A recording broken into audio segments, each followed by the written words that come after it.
¿Qué tal? Buenas tardes a todas y a todos. Yo soy Darío Alberto Mora Jurado, soy profesor investigador también de ahí de la Escuela Judicial Electoral y vamos a continuar con su curso. El día de hoy vamos a ver el tema de prueba tasada frente a la libre apreciación de las pruebas en este curso que ustedes están teniendo. Pues vamos a ver el día de la sesión de hoy este tema muy interesante que tiene que ver pues directamente con las pruebas y la diferencia entre lo que es la prueba tasada y la que es la prueba conforme a su valoración de acuerdo a la libre apreciación.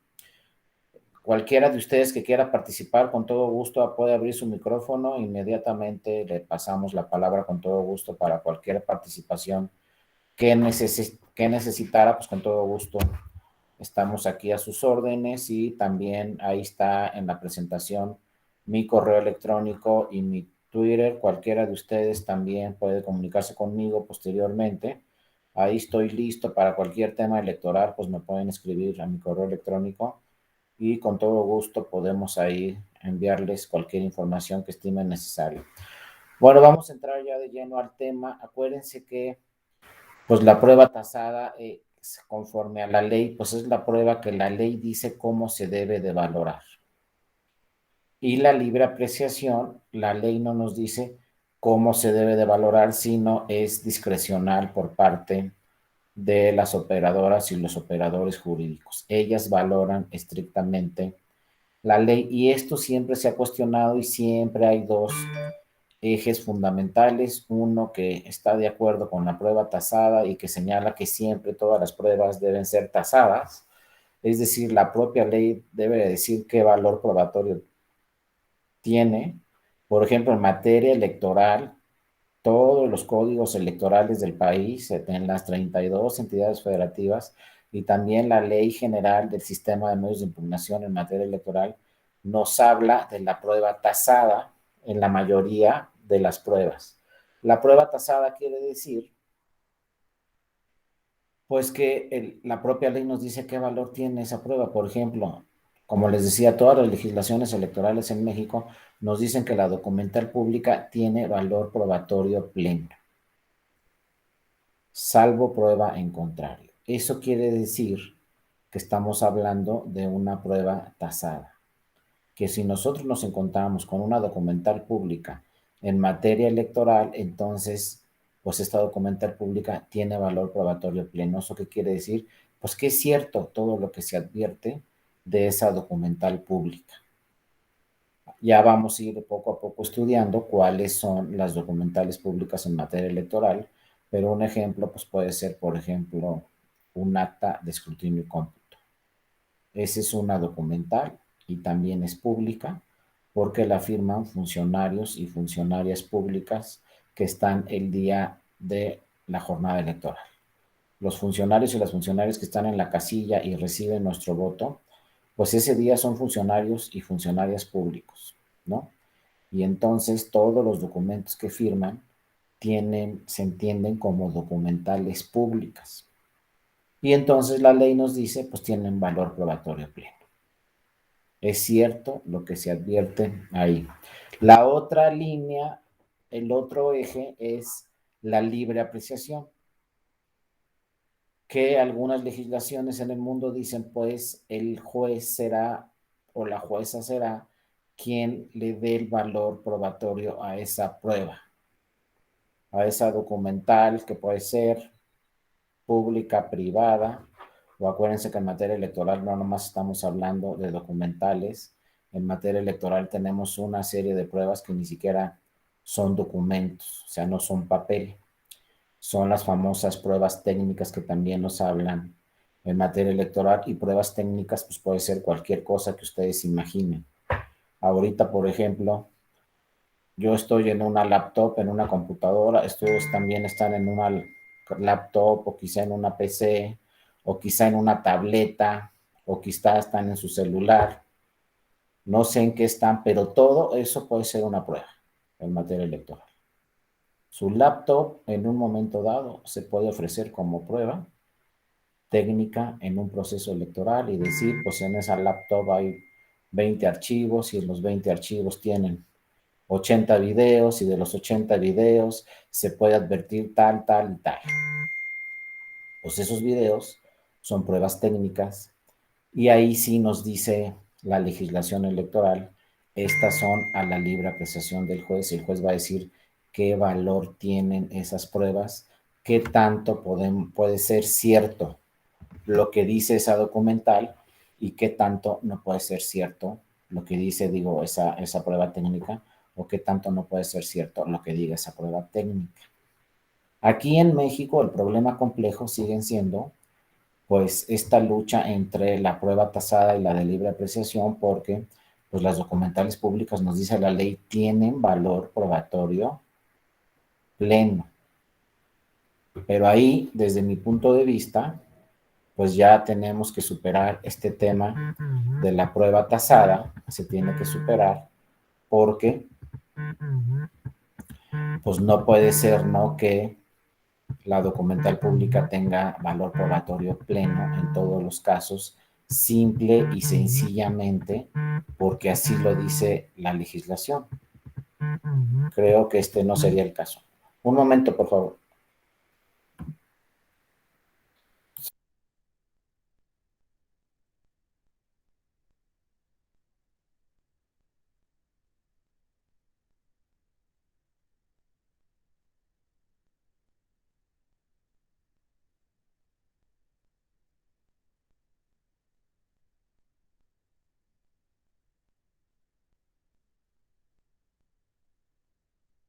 Disculpen, pero era una llamada ahí importante de la oficina.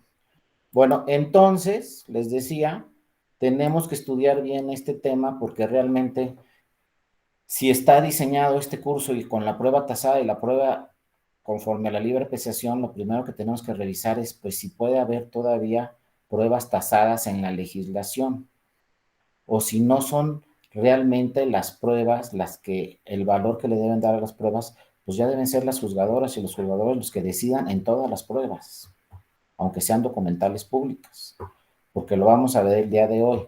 Tenemos documentales públicas donde pues no, a lo mejor no tienen valor probatorio pleno, como dice en la ley. Por ejemplo, un acta de escrutinio y cómputo.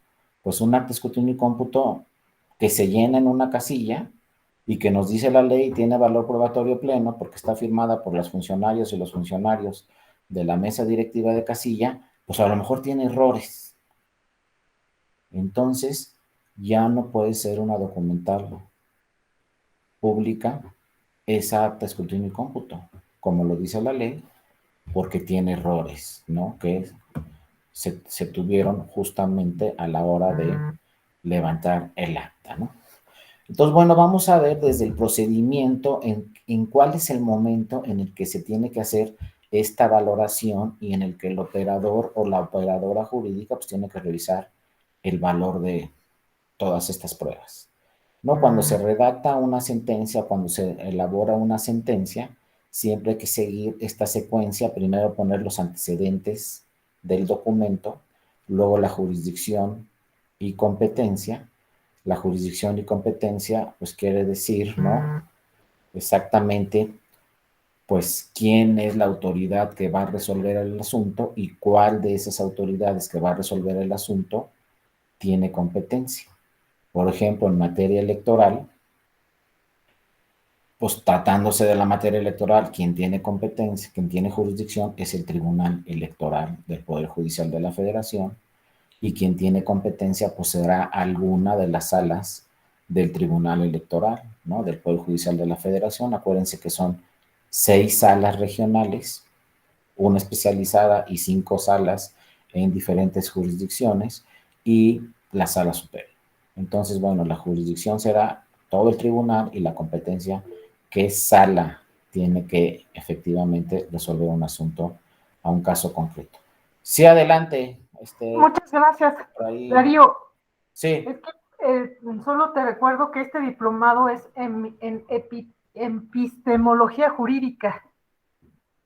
No sé si tú Ah, estás programado para el pensamiento crítico electoral.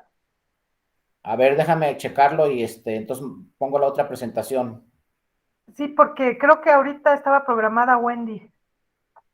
¿En este? En este, Ah, entonces creo que la agenda que me mandaron, porque puse la dirección de la agenda que me mandaron, entonces entré mal. creo que sí. Déjame revisar entonces para entrar al mío. Muchas gracias. No de qué, disculpa Wendy, doctora Wendy, discúlpame. Y compañeras y compañeros, ya nos veremos en este curso, pero en otra sesión, no en la del día de hoy. Que estén muy bien, cuídense mucho. Gracias. Gracias, hasta luego. Hasta Abrazo, luego. profe. Hasta luego. Gracias, gracias. Hasta luego.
Estamos esperando a la instructora Wendy. Ya está a punto de ingresar. Les pido un poco de paciencia, por favor. Gracias. Sí, por supuesto.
Wendy, tienes tu micrófono apagado.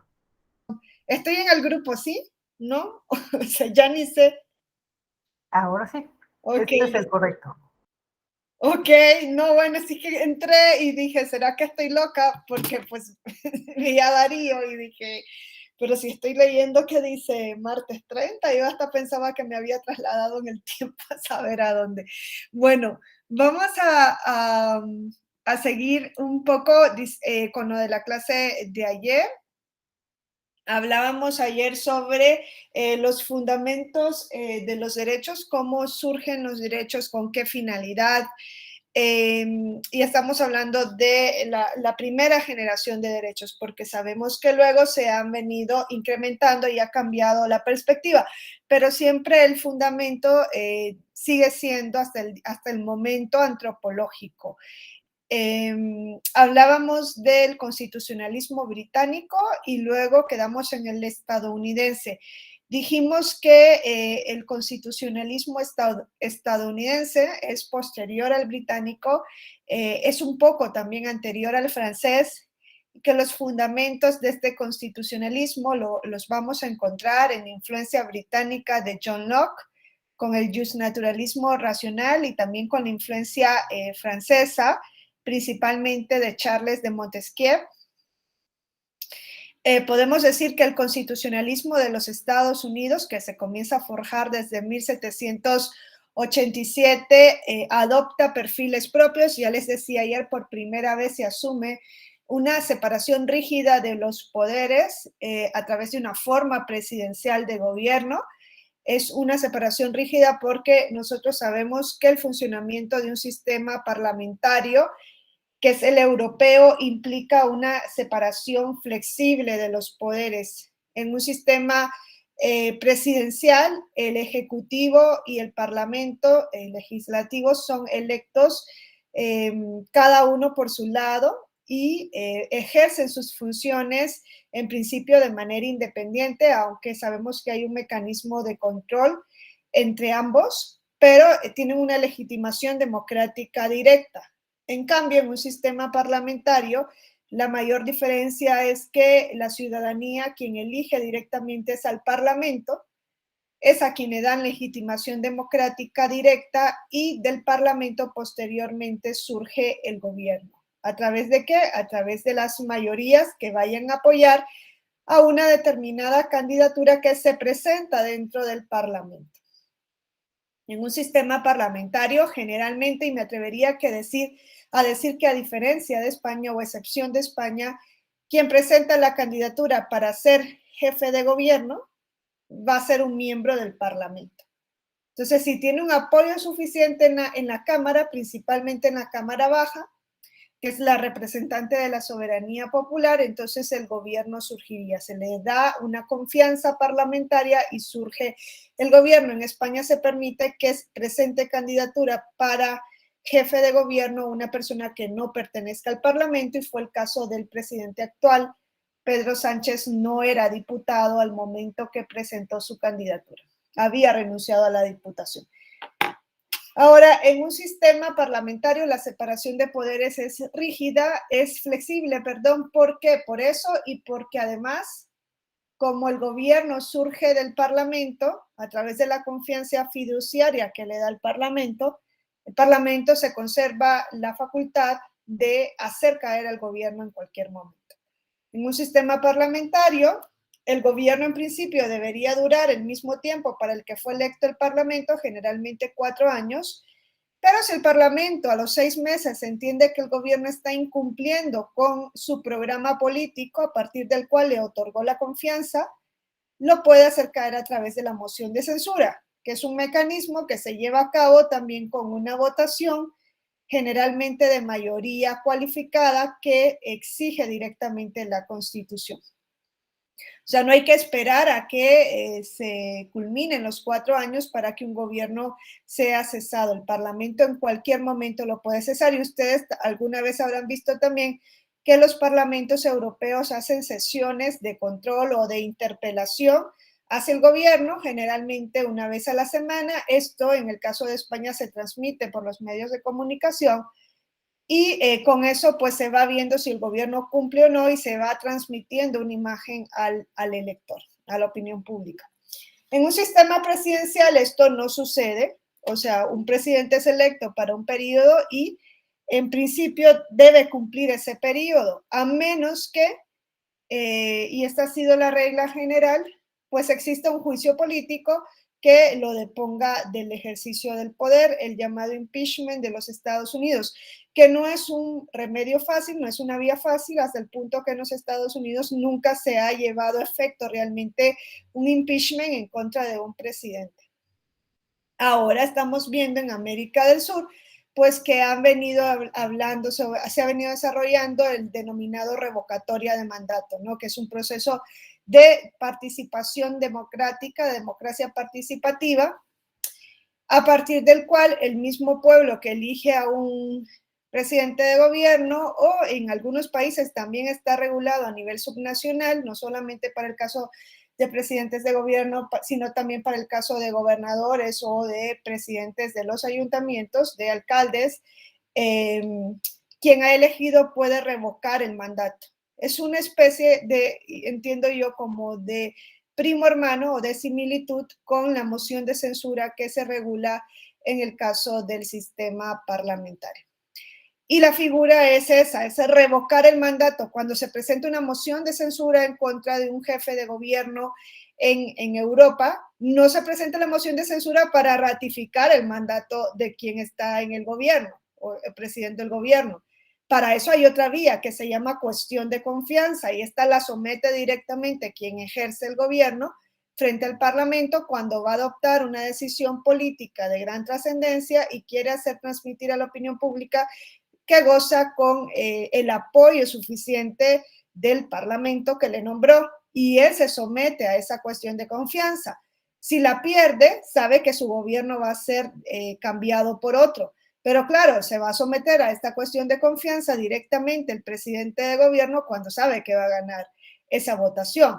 Ahora, la moción de censura no la somete el presidente de gobierno, se la impone el Parlamento, cuando exista una mayoría suficiente en el Parlamento que permita hacer cambiar un gobierno por otro. Y esa es la similitud con la revocatoria de mandato. La revocatoria de mandato no es una figura que deba usar quien está en el poder para legitimarse en el cargo. Es que es irrisorio que se entienda de esta manera. No es ratificación del cargo y no es para beneficio del que está gobernando. Todo lo contrario, la filosofía de esta figura es que quien eligió pueda, antes de terminar el periodo del mandato de quien fue electo, pues quitarle la confianza porque esta persona no está cumpliendo con su programa político. Y creo que aquí en México se está tergiversando completamente lo que es una revocatoria de mandato. O sea, se les va a llamar a una elección federal, pero con una imagen hacia el pueblo de que a través de esa figura se va a ratificar a quien está en la presidencia, y para eso pues es que no se necesita. En un sistema presidencial es irrisorio y es ilógico que se someta a tal consulta. La persona fue electa para 6 años, si el pueblo está contento o no, va a durar 6 años. Ahora, si lo quieren quitar es cuando se tiene que poner en acción la revocatoria de mandato. Y ni en Bolivia, ni en Venezuela, y parece que tampoco en México, se ha entendido cuál es realmente la finalidad de esa figura.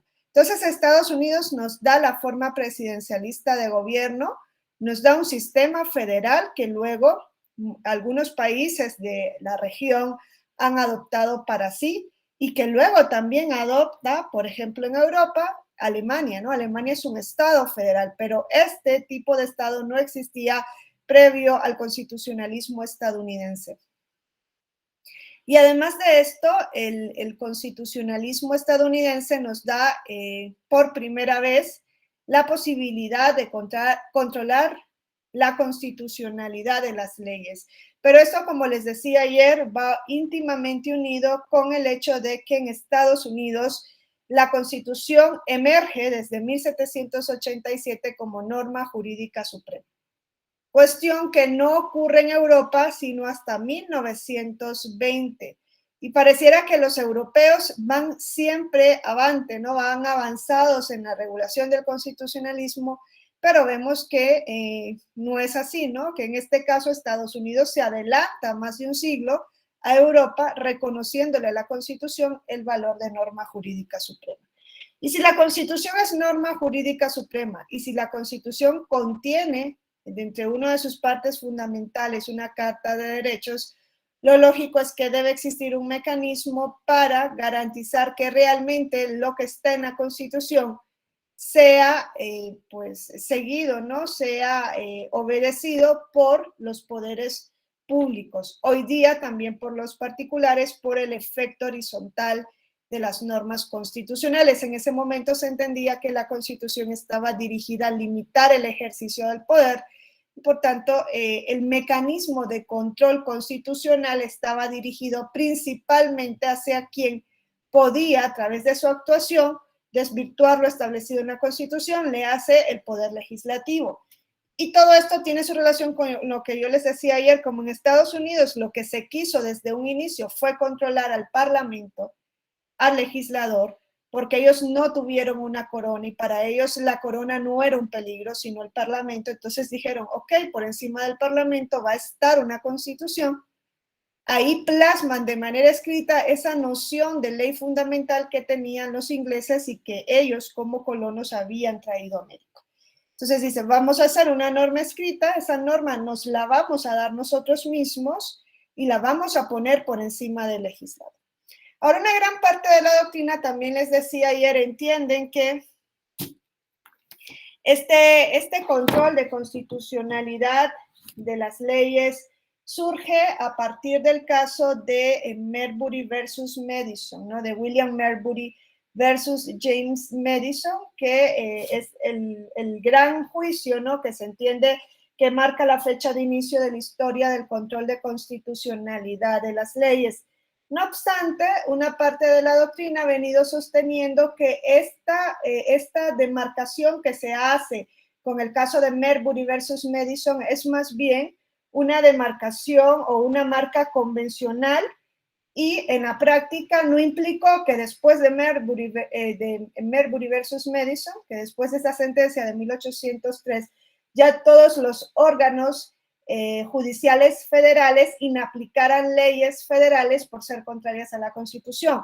Esto se da hasta finales del siglo XIX. Esta sentencia es de inicio del siglo XIX y cuando se comienza a darle inaplicación de leyes federales, citando este precedente judicial, fue hasta finales del siglo XIX, ¿no? Es en ese momento cuando se comienza a conocer o a poner en práctica lo establecido en Marbury versus Madison. Y nos dice un texto de Marian Ahumada que es imprescindible para entender esa sentencia, que es Marbury versus Madison 200 años después, y está gratis en internet, en Dialnet.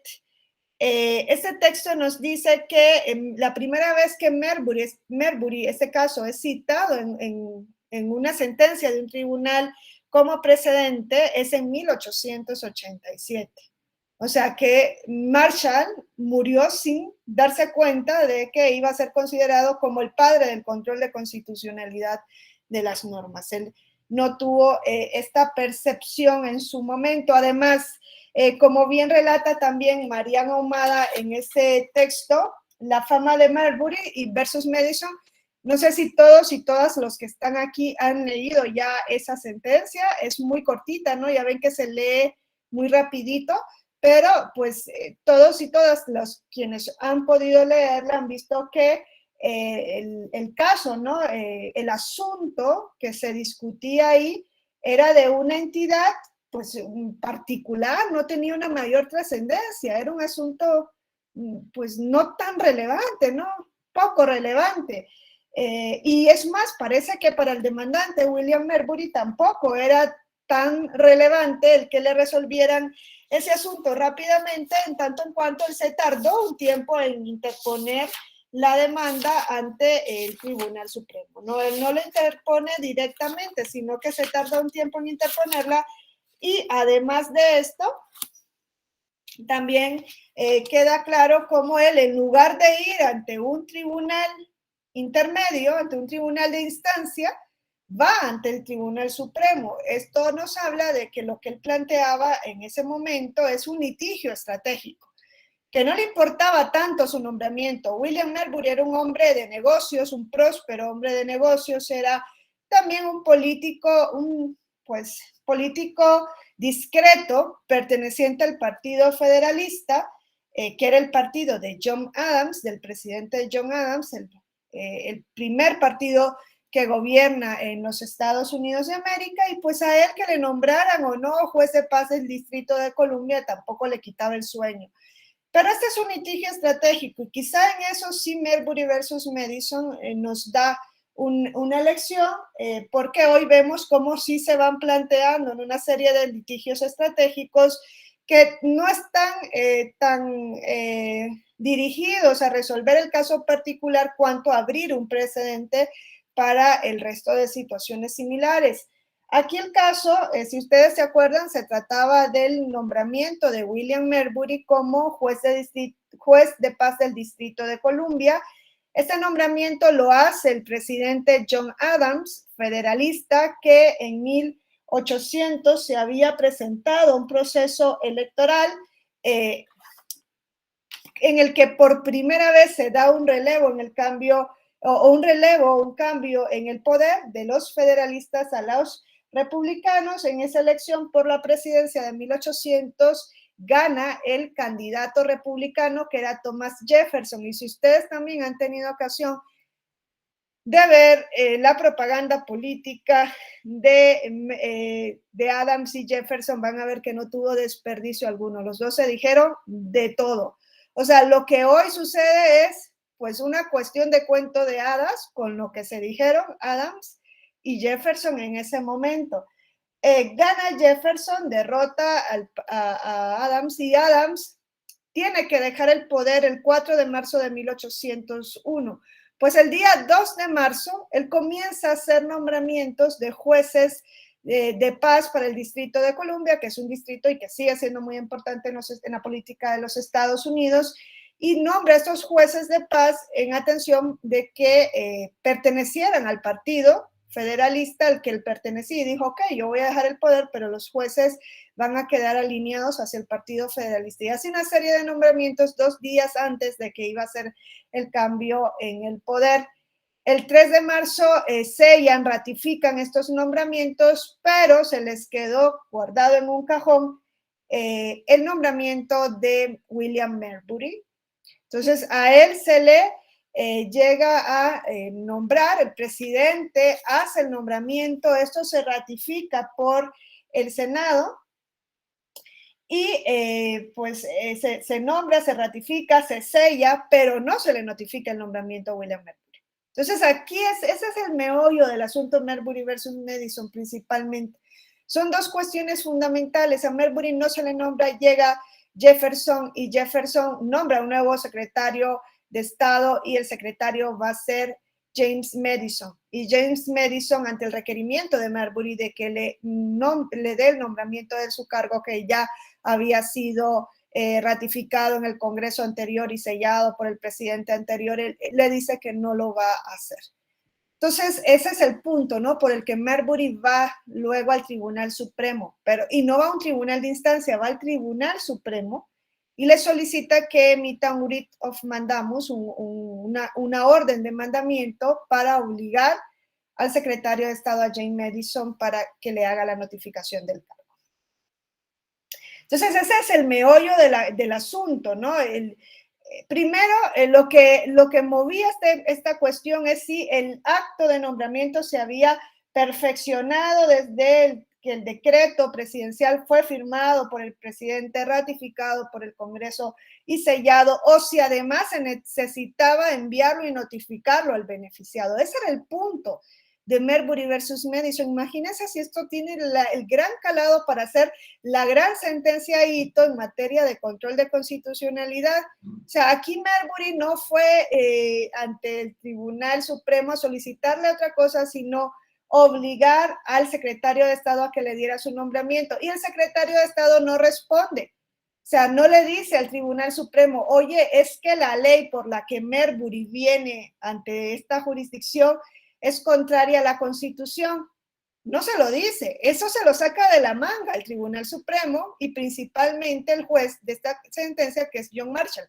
Que esa es otra cuestión trascendental. En la sentencia jamás se dice que la misma fue redactada por John Marshall. O sea, se ha establecido que esta sentencia es de Marshall porque se presume que guarda como el estilo que tenía Marshall al redactar las sentencias, pero tampoco existe esa verosimilitud de que realmente haya sido el ponente, porque en la misma no se establece esa cuestión. Pero bueno, la cuestión aquí era eso. Entonces, ¿se perfecciona o no el acto?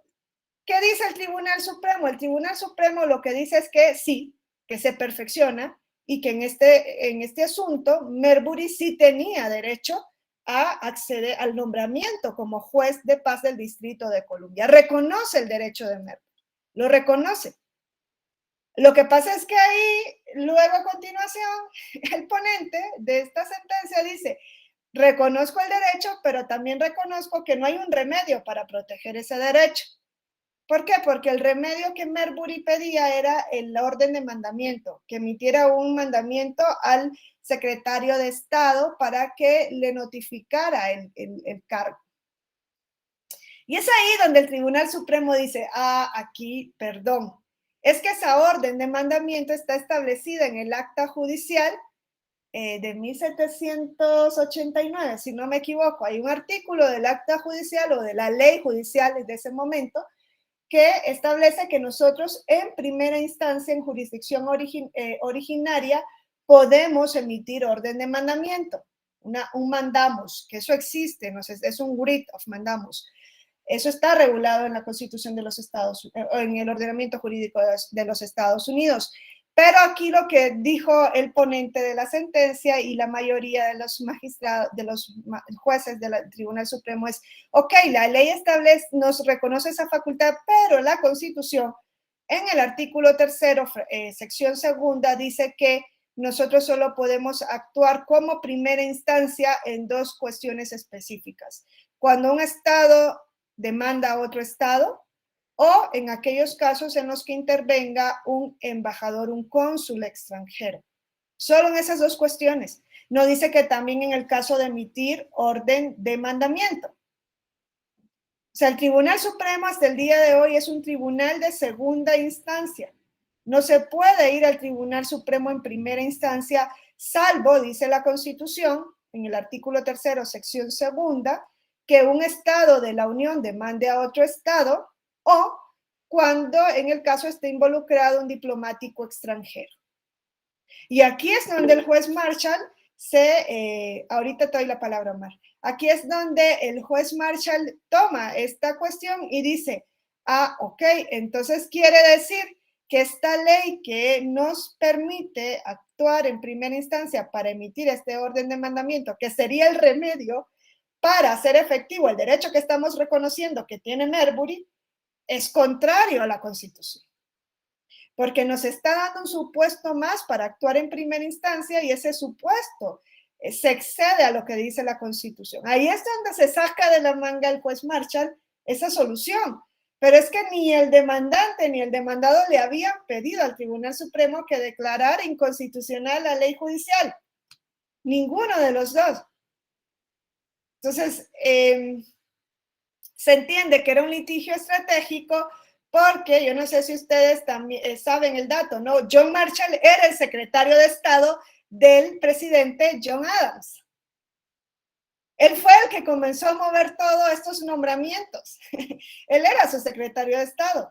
Y luego, también, unas horas antes de terminar el gobierno Adams, sabe que se tiene que renovar la presidencia, bueno, uno de los jueces del Tribunal Supremo, y se lo ofrece a uno de los fiscales y le dice que no. Entonces se lo ofrece a su secretario de Estado y así es como Marshall entra en último momento al Tribunal Supremo antes que se diera el cambio en el poder. Entonces Marshall estaba súper ligado con John Adams, había sido su secretario de Estado. Y ahora tenía en sus manos esta sentencia que le permitía abrir un paso para otro caso que era el que realmente le importaba al Tribunal Supremo, que es Stewart versus Laird. y es el que le importaba realmente a el presidente de ese momento, a Jefferson. A Jefferson le daba igual si a Marbury le daban o no este nombramiento, era un juez de paz del Distrito de Columbia, tampoco Estados Unidos iba a venir abajo. Jefferson había incluso ratificado algunos otros nombramientos que había hecho 2 días antes también Adams de jueces de distrito, pero en los cuales se había notificado el acto. Lo había ratificado. Incluso había hecho nuevos nombramientos de jueces de paz. Miren, eso se dio en 1801, esos nombramientos. Y el caso es las sentencias de 1803, ya habían pasado 2 años. Pero lo importante es que ante el Tribunal Supremo había otro caso fundamental, que era Stewart versus Laird, en donde se discutía la posibilidad de declarar la inconstitucionalidad de una norma que había sido emitida en el periodo de Jefferson, que derogaba una política judicial que había llevado a cabo Adams, y eso es lo que realmente le importaba a los federalistas y a los republicanos. Esa sentencia y el caso de Marbury versus Madison habría la posibilidad para dictar una decisión en esta sentencia. ¿Por qué?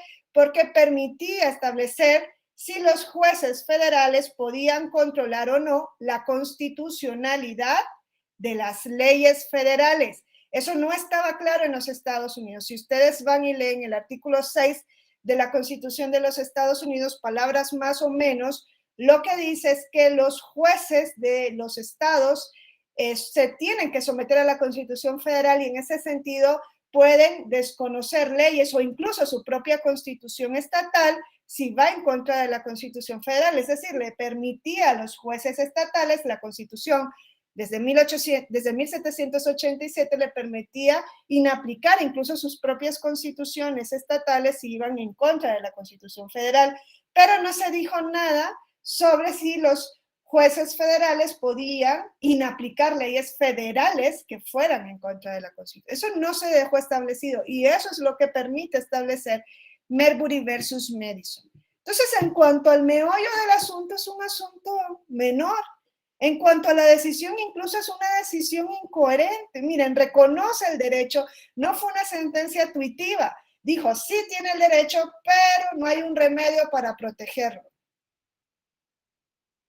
Es una sentencia que no fue tuitiva, no protegió el derecho, y a Marbury tampoco le interesaba activar esa sentencia ante el Tribunal Supremo, porque su abogado, Charles Lee, si no me equivoco, su abogado había sido fiscal general de Adams, era el mismo abogado del caso Stewart versus Laird, que era el que realmente importaba en ese momento.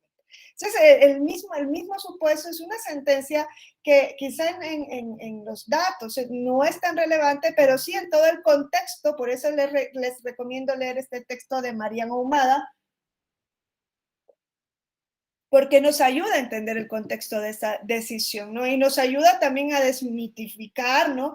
Y que creamos que nos vamos a encontrar con el Código de Hammurabi en esa sentencia. Pues no, porque incluso ya les digo que hasta finales del siglo XIX nadie en Estados Unidos volteó a ver. Es que Marshall murió sin saber que iba a ser el gran juez. Ahora todo el mundo habla de John Marshall. En ese momento, pues, había emitido una sentencia cualquiera, y es más, Marshall se inhibió para actuar en Stewart versus Laird. Él le echó toda la candela a Marbury versus Madison, y en la siguiente, que es la que importaba, Marshall dijo, yo me inhibo, no puedo entrar a conocer en este caso, porque él tampoco ya quería entrar en más enemistad con Jefferson. Él había sido el secretario de Estado de John Adams. Entonces, él dijo, mejor nos quedamos así por la paz, porque Jefferson iba a cortar cabeza al Tribunal Supremo. Incluso estaba llevando a cabo un juicio político en contra de uno de los ministros del Tribunal, del Tribunal Supremo. Todo el contexto es interesantísimo. Yo les invito a leer. Es un texto muy cortito, el de Marian Ahumada, pero no se van a arrepentir, porque pues nos pone de frente con la verdadera realidad de este caso. Ahora bien, tampoco podemos negar lo que es verdad, y es que fue la primera vez que en Estados Unidos un Tribunal Supremo Federal inaplica una ley federal por ser contraria a la Constitución. Eso sí es real, eso sí sucedió. Creo que Omar tenía la mano. Sí, gracias. Por ahí nos comentó que la Corte Suprema es primera instancia para dos supuestos, ¿no? De controversias entre estados y con embajadores. Y entonces, ¿quién es la segunda instancia en estos supuestos? ¿O la última instancia? Pues después de la Corte ya no hay más instancia, o sea, es primera y única instancia en esos supuestos. Ahora, la diferencia es que ahí puedes ir directo ante el máximo tribunal, ¿no? Se entiende como cuando, fíjense, por ejemplo, aquí yo no tengo claridad si es así, creo que no, pero en España, por ejemplo, en España hay un tribunal constitucional y un tribunal supremo, son órganos separados. Los magistrados del tribunal constitucional tienen fuero, y el fuero significa que solamente pueden ser juzgados por el Tribunal Supremo, por la Sala Penal del Tribunal Supremo. Un órgano inferior no los podría juzgar. Que los condene el Tribunal Supremo, no tendrían otra instancia a la que ir, porque es el Supremo, una vía jurisdiccional. Podrían ir a la vía del Tribunal Europeo de los Derechos Humanos si se viola un derecho de la Convención, pero no pueden, o sea, contra una decisión del Tribunal Supremo. Pero se entiende que esa es una prerrogativa, que te procesa el Tribunal Supremo y no un órgano ordinario. Y se entiende tal prerrogativa que nunca se ha discutido esta cuestión y nunca ningún magistrado del Tribunal Constitucional ha dicho mejor que existe una primera instancia ante un tribunal, un juez de primera instancia de los que se regulan allá y luego llegar de revisión ante el Supremo. No, prefieren ir directamente ante el Supremo. Se entiende que es una prerrogativa. Ahora, este hecho también, fíjense, todo va de la mano. Si ustedes estudian lo del Tribunal Supremo de los Estados Unidos, van a entender también cómo el que sea incluso una jurisdicción de segunda instancia le ha generado un problemón. ¿Por qué? Porque esa segunda instancia es a través de apelación. Así se establecía, no puedes llegar ante el Tribunal Supremo por la vía de apelación. Y sabemos que la apelación es entendida como un derecho de las partes que han participado en un proceso. Entonces, todas las partes han querido llevar su juicio ante la última instancia del Tribunal de los Estados Unidos, de la última instancia judicial. Todas, por apelación, llegaban al tribunal. Por eso el tribunal se llenó de asuntos, o sea, hasta un punto en que ya no podía funcionar.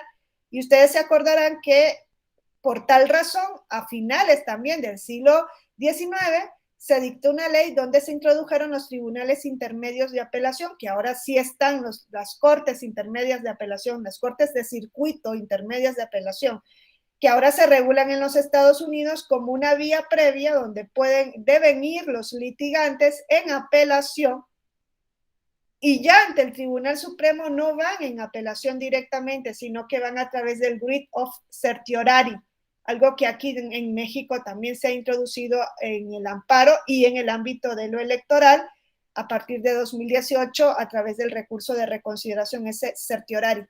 ¿Y esto qué significa? Que el Tribunal Supremo, pues miren, o sea, significa que los litigantes tienen su primera instancia.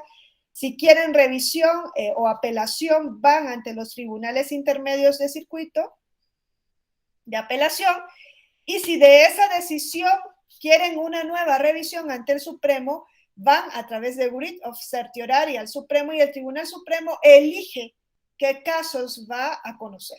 Ese es el certiorari, es esa facultad discrecional que el Tribunal Supremo tiene hoy día de seleccionar los asuntos que tengan white public interest o algo así, ¿no? Como amplio interés público, amplia trascendencia pública, algo así, ¿no?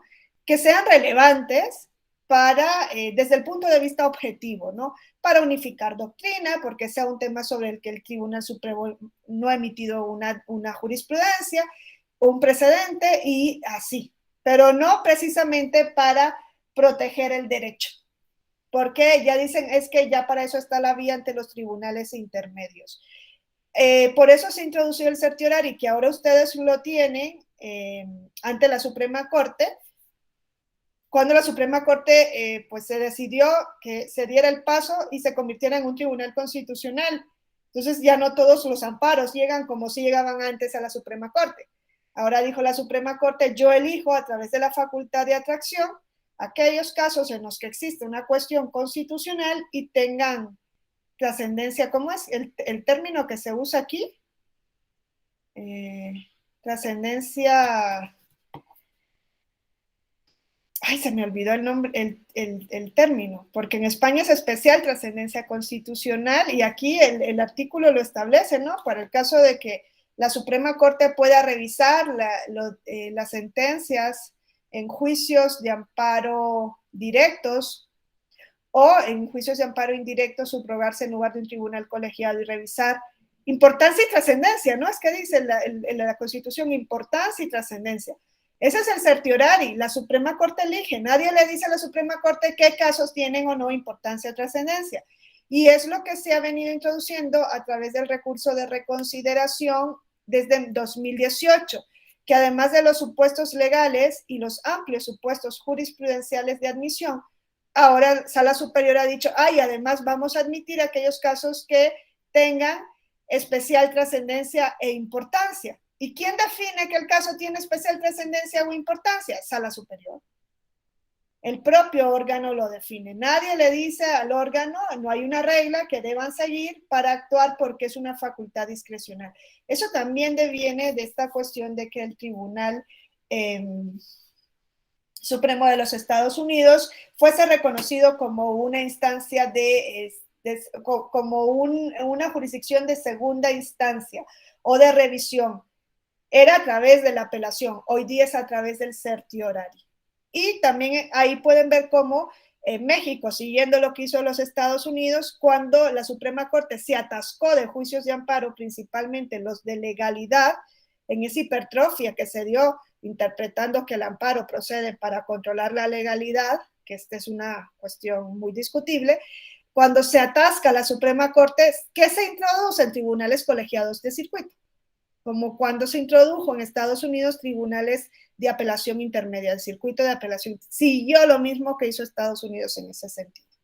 Entonces, Estados Unidos nos da, ¿no?, todas estas cuestiones relevantísimas para el sistema constitucional. Ahora, sus declaraciones, les decía que se presentaron como un híbrido entre la influencia de Inglaterra, que era una influencia pragmática que se fue forjando a través de del tiempo, de los siglos, y la influencia del justnaturalismo racional francés. Recibe Estados Unidos ambas corrientes. De la influencia del justnaturalismo racional francés, lo que le llega es la concepción de los derechos como derechos naturales, anteriores a la ley y producto de la razón humana.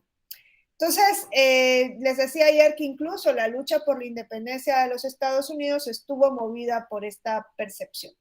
Ahora, si ustedes revisan sus textos constitucionales históricos, la Declaración de los Derechos del Buen Pueblo de Virginia, que es la que se da en primer lugar, ahí se establece desde el artículo primero esa concepción justnaturalista, esa concepción de los derechos como derechos inalienables, de los cuales el hombre no podía ser desposeído, y nos decía la Declaración de los Derechos del Buen Pueblo de Virginia que estos derechos eran la vida y la libertad. Entonces, cuando el artículo primero de la Declaración de Virginia nos dice que los derechos son inalienables o que el hombre posee derechos inalienables, desde luego nos está diciendo que se está cogiendo la concepción del justnaturalismo racional, porque inalienable quiere decir que vienen pegado a la naturaleza del hombre. Inalienable, le pertenecen y no puede ser desposeído, ni siquiera puede renunciar o enajenar esos derechos. Esta declaración tuvo como influencia el Bill of Rights inglés de 1689, que yo les decía, por primera vez el término nos habla de una carta de derechos, Bill of Rights. Pero la diferencia es que aquí en la Declaración de los Derechos del Buen Pueblo de Virginia se reconoce una auténtica ley de derechos, o sea, una auténtica declaración de derechos, y no se presenta como el Bill of Rights inglés, como una declaración de derechos propios del Parlamento, sino que es aquí una auténtica declaración de derechos del pueblo. ¿Y qué derechos se recogen? Pues el derecho al sufragio. Si ustedes van a la Declaración de los Derechos del Buen Pueblo de Virginia, van a encontrar que se reconoce el derecho al sufragio para elegir a los representantes del pueblo, derechos procesales también se recogen, y se hace también una incorporación de las dos garantías de la Carta Magna inglesa de 1215, ley de la tierra y la Judicium Parium Suorum, que es el juicio por jurados. Y ahí se establece en la Declaración de los Derechos del Buen Pueblo de Virginia que ningún hombre podía ser privado de su libertad, sino de acuerdo con el derecho del país y conforme a un juicio por sus pares. 1215, 1776, hay un nexo increíble entre la Carta Magna y esta Declaración de los Derechos. Que la reforma, a ver, ¿qué dice? La reforma a la ley de amparo señala ahora que la procedencia del recurso de revisión en amparo directo debe revestir un interés excepcional en materia constitucional o de derechos humanos. Y esa procedencia del recurso de revisión, incluso ante los tribunales colegiados de circuito, Carlos.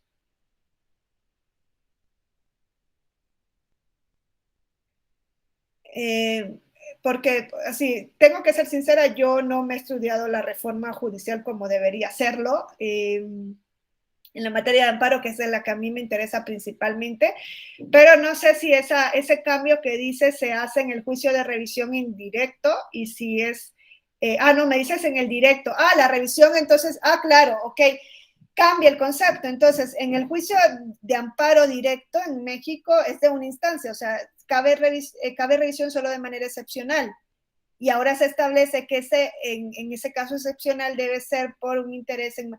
Pero bueno, es lo mismo que se venía haciendo antes, ¿no? Cuando la Suprema Corte entraba a revisar una sentencia emitida en un juicio de amparo directo, era porque el juez hubiese interpretado un precepto de la Constitución, o lo hubiesen aplicado o quedase sin resolver esta cuestión. Ahora lo lleva al ámbito de que esta cuestión tenga un interés excepcional. Fíjense, es un término abiertísimo, este es certiorari, un interés excepcional. ¿Y esto qué significa? ¿Qué es interés excepcional? ¿Quién define que el interés sea excepcional? La propia Suprema Corte, en su cancha, va a quedar el balón de definir si el interés de revisar la sentencia emitida en un amparo, que en principio sería de una sola instancia, va a ser excepcional. Ahora, que en materia constitucional, pues eso es lo que ya se venía haciendo desde antes, ¿no? Porque a la Corte ya no llega ningún juicio de amparo de legalidad. Todos los que llegan es de control de constitucionalidad en tanto en cuanto es su tribunal constitucional. Una cuestión bastante sui generis que tenemos en América Latina, ¿no? Que los tribunales constitucionales forman parte del Poder Judicial. En el modelo europeo esto es inconcebible. El Tribunal Constitucional es un órgano aparte del Poder Judicial, no pertenece al Poder Judicial, y por eso se dice que es un órgano anómalo dentro de la tripartición de poderes, ¿no? Yo siempre le preguntaba a los alumnos allá, ¿y dónde lo ponemos al poder? ¿Dónde está el Poder Judicial? ¿Dónde lo ubicamos dentro de la tripartición de poderes? ¿Y dónde lo ubicamos desde la perspectiva de que este tribunal, de que esa jurisdicción puede controlar al legislador, puede controlar al ejecutivo e incluso al Poder Judicial a través de los amparos? Porque en Europa el amparo es principalmente frente a sentencias judiciales firmes. Y luego puede controlar a través de la acción o recurso de inconstitucionalidad las leyes. Y puede controlar actos del Ejecutivo que hayan sido llevados a control judicial ordinario, que hayan sido debatidos dentro de un proceso ordinario, que se haya dictado una sentencia, y esto se lleva luego en amparo al Tribunal Constitucional, controla la sentencia y controla el acto que le da origen a esa sentencia. O sea, es el máximo poder dentro de un Estado, un Tribunal Constitucional. Y ahí es toda la cuestión que se deriva de la legitimidad del Tribunal Constitucional, porque dicen, ok, al legislador lo elegimos nosotros, el Ejecutivo surge del legislador, los jueces representan la función jurisdiccional y hay un mecanismo que les legitima o se legitiman a través de sus sentencias judiciales. Entonces el Tribunal Constitucional se legitima igual que se legitima el Poder Judicial, porque ¿quién elige al Tribunal Constitucional? No lo elige el pueblo. Es ahí donde se entiende que existe en América del Sur esa disyuntiva de quién tiene que elegir el Tribunal Constitucional, y Bolivia, creo que fue Bolivia, ¿no? La que dijo el pueblo. pero tampoco ha sido eso una panacea, ¿no? Porque claro, en esa elección quien presenta las candidaturas son los partidos políticos, llegamos a la misma cuestión, es la misma gata pero revolcada. En cambio, en otros sistemas se eligen como aquí, ¿no? Pues hay la participación de las cámaras, o en el caso del Tribunal Electoral que participa la Suprema Corte y las cámaras, porque el Tribunal Electoral también es un tribunal constitucional en México. Entonces, son dos sistemas diferentes. O sea, yo digo, México ha ido sacando del sistema difuso y del concentrado elementos, y ha ido creando su propio sistema. Es un sistema, la mexicana, que funciona en México.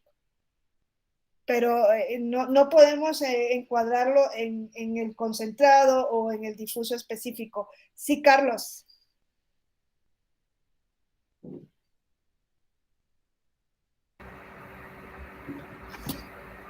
Sí, doctora, ¿qué cree? Fíjese que hablando del tema de la excepcional, lo del importancia y trascendencia, lo que tenía ahora sí que la concepción anterior era que el asunto fuese novedoso, que sobre ese tema no hubiese un precedente, no hubiese jurisprudencia, y se tuviese la oportunidad de pronunciarse por primera vez. Ahora, el tema de la excepcionalidad, efectivamente, como usted lo dice, es un tema tan amplio que pues efectivamente cae en esa discrecionalidad. Y ahora fíjese que pasa algo interesante. Cuando la Corte ejerce facultad de atracción para conceder un amparo directo, o sea, sin que llegue con recurso de revisión, si al estudiarlo no contiene ningún tema de constitucionalidad de derechos humanos, la Corte tiene que resolver legalidad. O sea, que si lo atrae, y porque esa es otra también función de certiorari, ¿no? Lo atrae porque consideraba que tenía importancia y trascendencia desde lo constitucional. Y en el estudio, ahí conocería, pues que sería una excepción, entonces. O sea, la única en el estudio se advierte que si se advierte que no lo tiene, ya tiene que resolver ahora sí como si fuese un tribunal colegiado, ya no lo puede regresar. Mira, ese dato te lo agradezco, no lo tenía sobre la mesa. No lo puede regresar los autos al tribunal. ¿Y eso se ha hecho siempre o a partir de la reforma? Así que desde que yo tengo conocimiento siempre ha sido así. Ok. Porque se puede ejercer la facultad de atracción, pero sí. Sí, gracias, un dato muy interesante para mí, que pues, a ver, ustedes sabrán y serán en eso, no sé, pues, condescendientes con el extranjero y la extranjera que viene aquí y humildemente quiere aprender del amparo mexicano, pero eso es un mundo. O sea, el amparo mexicano es un mundo en sí mismo. O sea, yo me atreví al inicio a decir, yo voy a estudiar el amparo mexicano, y casi me vuelvo loca, porque yo decía, pero es que y esto por un lado y por el otro. Yo de verdad que casi enloquecí el primer año que estuve aquí. Medio entendí algunas cuestiones, pero ya en la práctica sí tiene muchísima sustancia, o sea, sí hay que dedicarle. Sé que hay un curso, un diplomado que hace la Suprema Corte y siempre he querido tomarlo. Quizá el año que viene me da tiempo y lo pueda hacer, porque sí es interesante. El amparo no nace así como está ahora, no nace en México con esa contundencia que tiene, esa amplitud de objeto, pero desde luego quien quiera ser experto en amparo tiene que conocer profundamente el amparo mexicano. O sea, la institución es que nace en este país, no hay de otra, no hay otra salida. Gracias, Carlos. Muy buen dato, y eso me anima a hacer ese diplomado de la Suprema cuando vuelva a salir. Que no sé si ustedes lo han hecho, pero dicen que tampoco es muy fácil el diplomado de la Suprema. Pues a ver, entonces, si ven los Estados Unidos, tienen esta incorporación del justnaturalismo, también la van a encontrar en la Declaración de Independencia. Hay una clara influencia del justnaturalismo racionalista cuando afirma que todos los hombres son creados iguales por el Creador y dotados de ciertos derechos inalienables, dentro de las cuales están la vida, la libertad, y la búsqueda de la felicidad. Claro, aquí es un justnaturalismo que se mezcla con lo teológico, pues lo que dice por el creador, ¿no? Los franceses jamás hubiesen incorporado este término, porque es justnaturalismo racional, no teológico.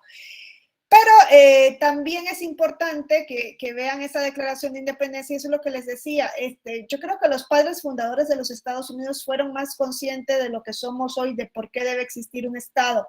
En esa declaración de independencia se hace una alusión a la teoría del contrato social y se expresa que para garantizar los derechos se instituyen entre los hombres los gobiernos, que derivan sus poderes legítimos del consentimiento de los gobernados. Y entonces esta declaración de la independencia nos dice que en este sentido el poder únicamente va a ser legítimo, lo que no sucedía en la monarquía absoluta europea, en cuanto sea consentido por los particulares que aceptan crear una comunidad política, que aceptan dejar de vivir en el estado de naturaleza, en la medida en la que estos gobernados dejan el estado de naturaleza porque se reconocen como titulares de derechos que les son inalienables. Es que sobre la base del contrato social, yo también se los digo, están los derechos humanos, están los derechos inalienables. ¿Por qué el hombre decide abandonar el estado de naturaleza y firmar un contrato social para crear un estado? Porque es titular de derechos. Y para que el Estado le proteja esos derechos. Claro, renuncia a una parte de ellos, renuncia a parte de su libertad para someterse al Estado. Pero el hombre no podría haber creado un Estado para que le protegiera derechos si antes del Estado no tuviera derechos. Primero es la titularidad de derechos y luego es el nacimiento del Estado.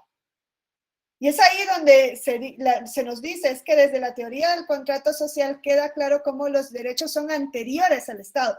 Por eso el concepto del justnaturalismo lo que nos dice es que esos derechos le pertenecen a la persona, no porque el Estado se los otorgue. Y eso es lo que los positivistas dicen, hombre, y hasta el día de hoy, Lucho Pegoraro, para quienes estuvieron en este seminario que hicimos sobre si son universales los derechos, Lucho Pegoraro, que es positivista, nos dicen, es que esa es una utopía, de que el hombre tiene derechos y que son previos al Estado. O sea, y él pone un ejemplo y dice, a ver, en España, si un inmigrante, que sucedió durante el gobierno de Rajoy, llega a España y dice, yo soy persona y como persona tengo el derecho a la salud.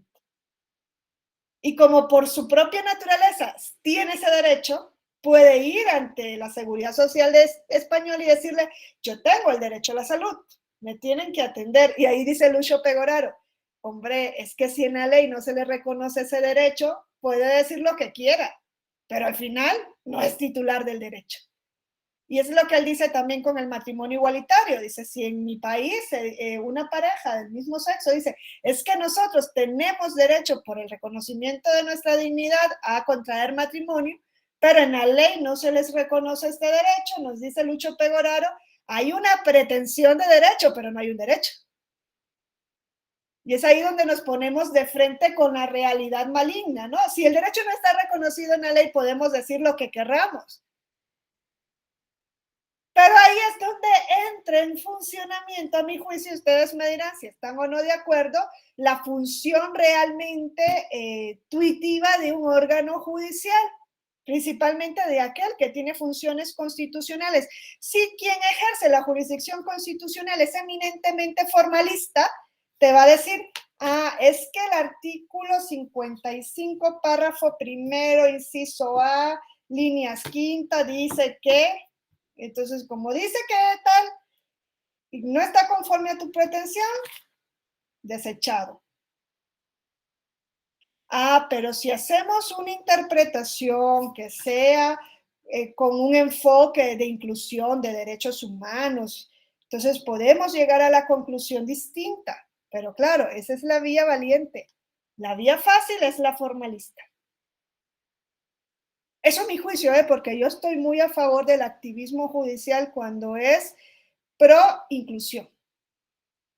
Claro, ahora, ¿quién le pone límite al órgano constitucional para decir hasta aquí llega lo pro inclusión y hasta aquí no? La propia autocontención de quien ejerce la función constitucional, porque frente a su decisión no va a haber otra que la revise a nivel nacional. O Es una cuestión también muy importante, que no, o sea, esto de la historia no es, eso pasó hace no sé cuántos siglos y ya me vale. No, es que eso todavía llega hasta nuestros días y nos ayuda a entender lo que tenemos hasta nuestros días. Aquí lo que nos dice el contrato social es, la persona tiene derechos antes de que exista el Estado.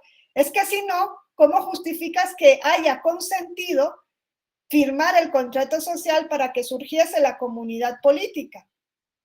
¿Qué es lo que se nos ha enseñado? El hombre renuncia parte de sus libertades para que el Estado le proteja completamente y ya no sea la lucha del más fuerte frente al más débil.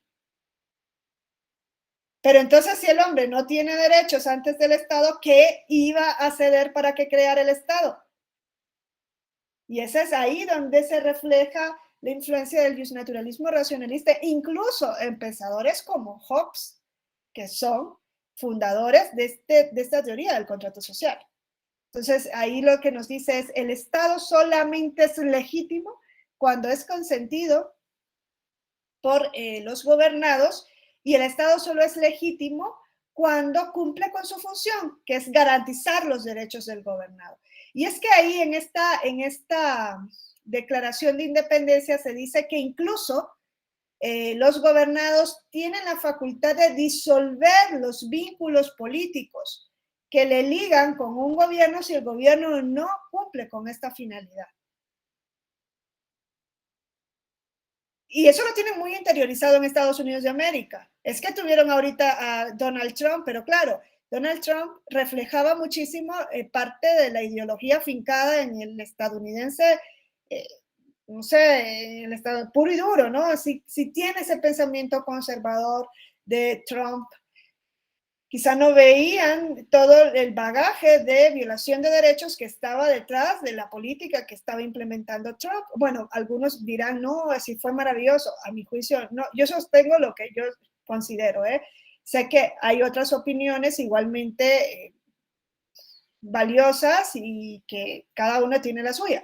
Pero a mi juicio, pues entiendo que como parte de la población coincide con ese pensamiento conservador,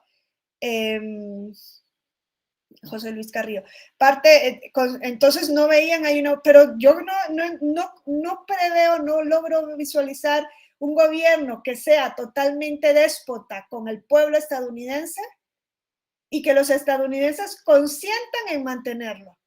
Ese gobierno no dura, pero ni 3 meses, porque tienen interiorizada para qué surgen los gobiernos, que es lo que yo les decía ayer. Nosotros, no sé si somos más apasionados en América Latina, no sé si fue la mezcla que tuvimos con el mestizaje, no sé cuál es el punto, pero nosotros somos muy fanáticos. O sea, nos interesa más mantener a alguien en el poder por fanatismo que porque realmente esa persona esté actuando en beneficio del Estado y de nuestras libertades. Eso ya es secundario, hombre, es que hasta viola derechos, sí, hombre, claro, pero viola menos que el anterior violaba más los derechos que este. ¿Cómo es posible? Si todos tienen derecho a ser corruptos, a pasar por encima de las libertades, a ser autócratas, pero este es 0.3% menos que el anterior. Entonces, pues hay que dejarlo que siga. Eso los estadounidenses en ningún momento lo consentirían, ¿eh?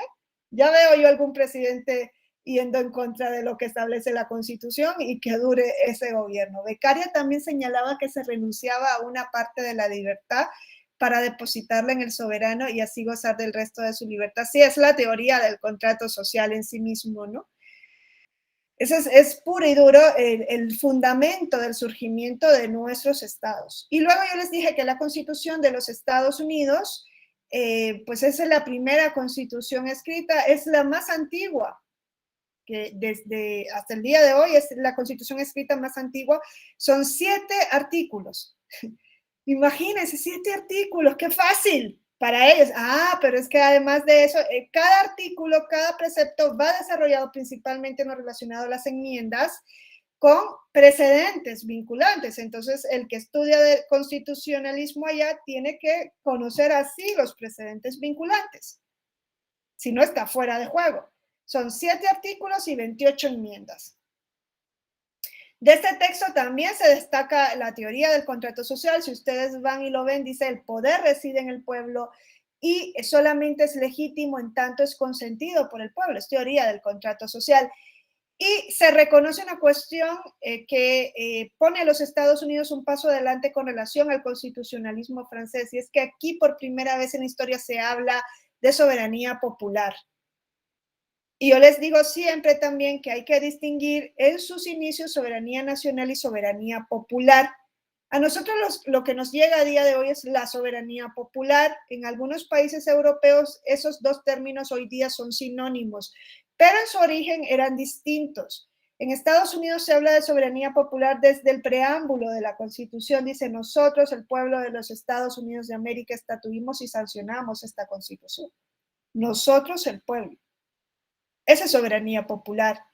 Es poder constituyente. Es el pueblo. Fíjense, es la primera vez que se habla de poder constituyente, de soberanía popular. Wow, es que crean las bases más fuertes del constitucionalismo que llega hasta nuestra época. La Declaración de los Derechos del Buen Pueblo de Virginia decía, los representantes del Buen Pueblo de Virginia reunidos en esta convención, los representantes. Esta constitución nos dice, nosotros, el pueblo de los Estados Unidos. Sí, Omar. Me llama mucho la atención y pienso que usted nos podrá platicar mucho desde su experiencia internacional, Bueno, con todo esto que hablamos de la voluntad popular, ¿no? ¿Qué tan difícil es cambiar tu nacionalidad? ¿Qué tan difícil es adquirir otra ciudadanía? Porque para imponértela eso es pronto, sí. ¿no? El Estado quiere hacerte suyo por obligación, pero cuando tú dices con un Estado en tu consulado, oye, yo ya no quiero ser mexicano, quiero ser español, porque ya sé cómo gobiernas, porque ya sé cómo legislas, porque ya sé cómo impartes justicia, y a eso yo voy a cooperar. Ese Estado sí me gusta, ¿no? Pero qué tan difícil es hacer ese trámite donde no hay mayor expresión de voluntad que esa. Decir, yo quiero ser, ya no es por nacimiento, porque yo no decidí dónde nacer, ¿no? Ahora sí, yo quiero ser parte de este Estado, quiero ayudarlo a crecer y que también él me proteja, ¿no?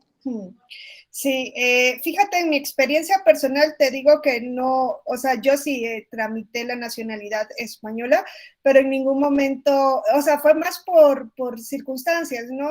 Coyunturales, porque estoy viviendo en ese país y porque yo creo que hemos olvidado una cuestión trascendental. Miren, la nacionalidad va unida con la ciudadanía hasta el día de hoy. Entonces, si yo no tenía la nacionalidad española y tenía la residencia, pues estaba excluida de los derechos de ciudadanía, pero yo tenía que pagar impuestos, igual cumplir las leyes, o sea, tenía todas las obligaciones, pero pocos derechos de los que sí gozan los nacionales. Al momento en el que yo decidí hacer el trámite, que todavía está en proceso para la nacionalidad, no pensé en ningún momento que prefería ese país con relación al mío, sino es más coetáneo, no estoy viviendo en este país, entonces hasta me conviene mucho más tener la nacionalidad, pero sí te hacen renunciar de manera ficticia a la tuya. No obstante, si yo vuelvo a Nicaragua, voy a seguir siendo nacional nicaragüense. Pero sí, es cierto, o sea, esta concepción de nación, ¿no? Que tenemos hoy día va unida a ese sentimiento de pertenencia. Y eso es lo que nos dicen los franceses desde el inicio. Soberanía nacional es la pertenencia a una nación. Es un concepto etéreo y amplio. ¿Qué significa que yo pertenezca a esta nación? En principio, si hay una persona que ha vivido en México, chicos, imagínense, lleva viviendo aquí 15 años o 10 años. ¿No creen ustedes que ya está empapado de la cultura mexicana? Es que yo creo que uno se acuerda, ya, a veces se me olvida a mí cómo se dice en mi país, y eso que yo hablo muy seguido con mi familia, ¿no? Y con mis amigos, pero o sea, a veces se me olvida porque pues estoy aquí, escucho el día a día y digo, ay Dios, voy a tener que tener un diccionario nicaragüense. O sea, y porque yo, o sea, yo aquí tengo 3 años y yo ya estoy sintiendo esa pertenencia, ¿no? Y yo escucho las cuestiones políticas de este país y siento que también quiero participar en esa discusión. O sea, yo creo que ese sentimiento es más porque tú estés ahí, vivas ahí, y es imposible que una persona que tenga aquí 10 años, aunque no haya adquirido la nacionalidad, no tenga ese sentimiento de pertenencia con este país. Yo conozco a gente que tiene aquí muchísimos años, que cuidado es más mexicano y mexicana que el que realmente nació aquí. O sea, tiene un vínculo de unión con el país mucho más amplio. Yo sí soy de la idea que debería desaparecer ese binomio nacionalidad-ciudadanía, ¿no? Pero pues es una cuestión que sé que va a tardar en avanzar. Y en México es una cuestión muy arraigada, hasta el punto que ustedes aquí penalizan a un mismo mexicano que haya adquirido otra nacionalidad. O sea, en México no va a ser fácil pues cambiar esa concepción por las mismas razones históricas que México vivió en su momento también. Tampoco hay que satanizar, ¿no? Esto lo traen por razones históricas, ¿no? Por todas las invasiones y porque se ha visto que el extranjero va a defender los intereses propios, pero hoy que ya somos casi un mundo así, si debería haber un mundo sin fronteras, si no existiera tanta pobreza, quizá no existiría tanta resistencia, ¿no? Para que fuese un mundo sin fronteras, ¿no? Miren, hay una mutación de un virus en Sudáfrica, ya está en México, ¿no? Dicen, ya hay 2 casos, se mueve rápido, pues es que la gente ahora se mueve, o sea, no es como antes, que venían en barcos y se tardaban meses, ahora no, ahora pues vamos de un lugar a otro más fácilmente. Ahora miren, en Francia la situación fue diferente con relación a Inglaterra. ¿Por qué me pongo con relación a Inglaterra? Porque los 2 son países europeos y los 2 tenían monarquías. El peor periodo de la monarquía fue el Estado moderno. Ahí la monarquía se hizo absoluta. Cuando los señores feudales desaparecieron, entonces lo que hicieron fue negociar con el rey y le dijeron, ok, te pasamos parte de nuestras riquezas, pero manténnos algunas de nuestras prerrogativas. Y ahí es donde las coronas se fortalecieron y se hicieron completamente déspotas. Entonces, los franceses vienen, al igual que los ingleses, de coronas déspotas. En cambio, la diferencia es que los ingleses poco a poco fueron frenando a su corona. En cambio, los franceses lo hicieron de un momento a otro.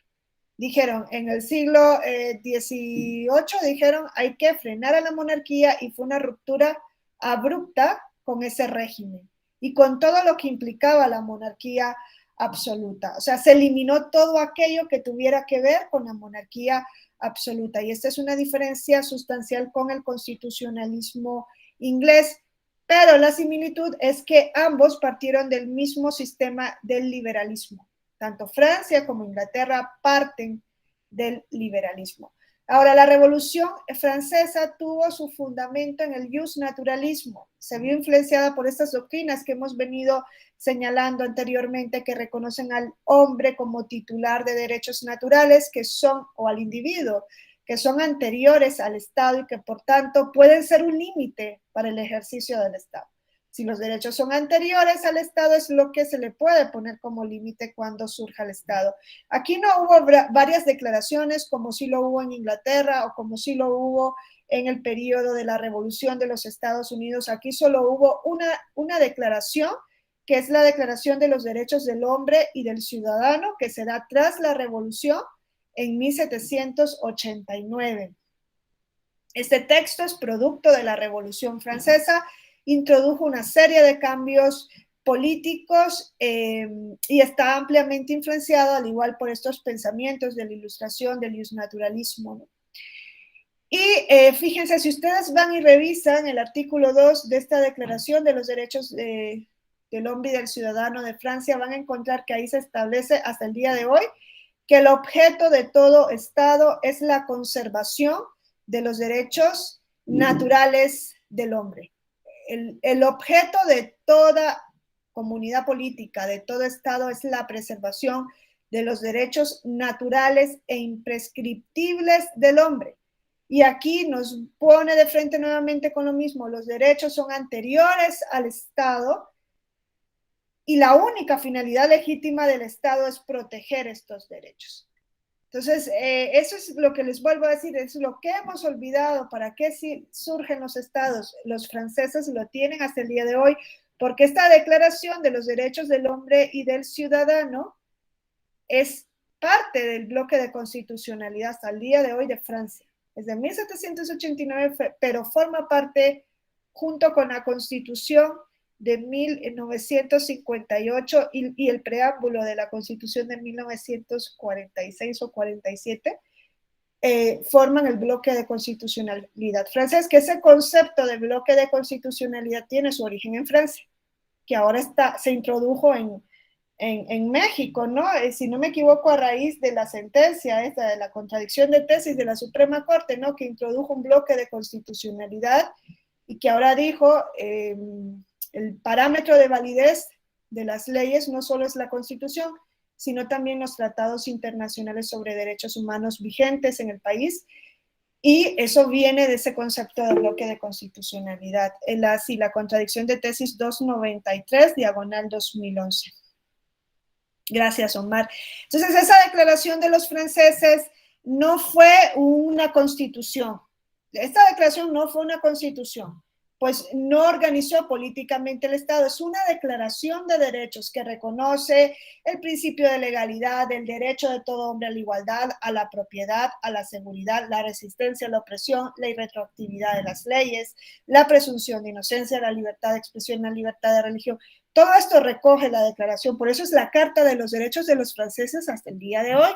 Ellos históricamente han mantenido esta declaración como su Carta de Derechos. No fue una constitución, fue una declaración de derechos. Habría que esperar 2 años más para que se dieran su primera constitución. Esta declaración es de 1789. La primera constitución escrita de Europa es la francesa de 1791, posterior a la estadounidense de 1787. Entonces, la Declaración de los Derechos no es una constitución, es una declaración de derechos. Pero en su artículo 16, que también les invito a leer, adelantaba las pautas de lo que debe ser una constitución. Y nos decía, toda sociedad en la que la garantía de los derechos no esté establecida ni la separación de poderes asegurada no tiene constitución. Con lo cual ya nos decía, una constitución debe tener lo que tienen hoy, ¿no? Parte dogmática, parte orgánica. Parte dogmática, garantía de los derechos. Es más, los franceses dicen garantía, no reconocimiento. Parte orgánica, separación de los poderes. Y es por eso que les dije que los estadounidenses, cuando les llegó esta declaración y leyeron el artículo 16, esta declaración es 2 años después de su constitución, dijeron, a nuestra constitución le falta entonces una carta de derechos. Y es por eso que se pusieron con sus primeras 10 enmiendas. Porque los franceses le estaban diciendo que si no tenía el documento político, no tenía asegurada la garantía de los derechos y solamente tenía separación de poderes, no era constitución. Hasta el día de hoy son las 2 materias imprescindibles del constitucionalismo. No obstante, yo siempre les digo también, lo importante no es que esté la materia, sino la función que realizan, que realmente sea garantista. O sea, y los franceses dicen garantía de los derechos, garantismo, por eso es el valor histórico de la Constitución. Y es lo que les digo, hoy hay muchas constituciones que se llaman constituciones, pero que no son constituciones, que son textos, documentos políticos, pero no son garantistas, no garantizan realmente la sujeción del poder a través del derecho, que es lo que hace la Constitución. Y es donde yo reconozco que en España, por ejemplo, Francisco Franco, que fue dictador durante 40 años, fue franco, como su nombre lo indica, fue honesto. Él era un dictador, no dio constitución. ¿Cómo iba a haber una constitución en una dictadura? Él era un hombre franco, como su nombre dijo, aquí no hay constitución. Suspendió la de la Segunda República y en España de 1931 se suspende en el 36 cuando él llega al poder y hasta 1978 España no vuelve a tener constitución. No obstante, hoy tenemos un montón de dictadorzuelos que tienen constituciones, que ya les digo yo, siempre les digo también en clase, que yo cuando leí la de Venezuela, hace como un mes que tuve que hacer un trabajo para un diplomado, yo lloraba, es que decía, yo quiero irme a vivir a ese país, ese es el país de las maravillas, es que esa constitución era increíble. Bueno, yo leía y era una cosa que yo decía, bueno, si me hubiesen puesto la constitución y no me hubiesen dicho de qué país era, yo agarro maleta y me voy. Pero claro, ahí es donde nos quedamos con la constitución nominal, porque ahí se llama constitución y puede tener carta de derechos. Y generalmente los dictadorzuelos tienen las cartas de derechos más amplias. Van ampliando. Derechos que son ineficaces, porque luego en la práctica no los puedes hacer efectivos. y pues ponen un montón de cosas, pero esta constitución no es garantista. Ahí sale una persona a manifestarse en contra del gobierno y rápidamente, si tiene suerte, la meten en prisión. Si tiene suerte, la meten en prisión. Entonces, son cuestiones que nosotros hemos dejado atrás. ¿Por qué han surgido nuestras constituciones? ¿Por qué el límite al poder se hizo a través de los derechos y no a través de normas? ¿Por qué los franceses, los ingleses, los estadounidenses no dijeron vamos a limitar el poder a través de leyes? ¿Por qué lo hacen a través de derechos? Pues la respuesta está en el fundamento de estos derechos, que es el justnaturalismo racionalista, ¿no? La respuesta está en ese reconocimiento de que el individuo es titular de derechos antes que del Estado, que el Estado exista. Y yo les digo, ese justnaturalismo no ha muerto. Es que ese justnaturalismo está vivo hasta el día de hoy. Y en la Constitución mexicana, tras la reforma del 2011, se reconoce ese justnaturalismo. Miren, antes de la reforma del 2011, ustedes saben que su Constitución decía en el artículo 1 que los mexicanos gozaban de los derechos que le otorgaba la Constitución. Que le otorgaba la Constitución. Era una visión positivista. ¿Qué derechos tienes? Pues los que te otorga el ordenamiento jurídico, positivismo. El positivismo nace principalmente en el periodo entre guerras, ¿no? Donde se dijo, oye, es que los derechos hay que ponerlos en un texto. Es más, estas declaraciones de derechos, aunque nos hablen de justnaturalismo, están positivando los derechos, lo están poniendo en una declaración o no. No es la Declaración de los Derechos del Hombre y del Ciudadano un texto con fuerza vinculante. Aunque ellos dicen esos derechos son anteriores al Estado, saben que es necesario ponerlos en un documento. No los dejan ahí al aire volando, dicen hay que ponerlos en un documento, lo positivizan. La diferencia es que no entienden que esos derechos surgen a partir de que se positivizan, y esos derechos le pertenecen a la persona desde siempre. Es la diferencia filosófica entre el justnaturalismo y el positivismo. Entonces, el positivismo ha estado arraigado hasta que comienza a darse entrada al neoconstitucionalismo, que yo les decía luego, es muy vapuleado el neoconstitucionalismo. Y es cierto que luego llegamos a extremos, ¿no? Y que son a veces irracionales en el neoconstitucionalismo. Es más, aquí, ay Dios, que no me, sí me están grabando. Aquí se quiso dictar una sentencia donde decían que los partidos que no hubiesen alcanzado el 3% tenían que conservar el registro porque detrás de esa regla había un principio. O sea, el neoconstitucionalista hace eso. Esa sentencia no salió así luego. El PES perdió el registro. Pero hubo un intento de decir, es que el artículo de la Constitución dice que hay que cumplir un 3%, ¿no? Para mantener el registro. En alguna de las cámaras o en la elección presidencial, ¿no? Dice eso, ¿no? Para mantener el registro. Pero la sentencia decía, en ese giro neoconstitucionalista, esa es una regla. Pero detrás de toda regla hay un principio. Y el principio aquí es el de participación política.